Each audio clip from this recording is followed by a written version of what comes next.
Obunachimning iltimosiga ko'ra ushbu fasonni modellashtirishni ko'rsatib bermoqchiman. Old andozamizni ochib chizib olamiz. Ko'krak vitichkalarini yon tomonga ko'chiramiz.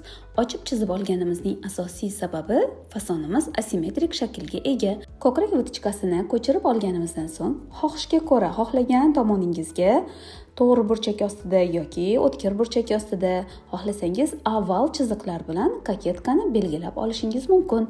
Belgilab olgan koketkamizni kesib ajratib olamiz.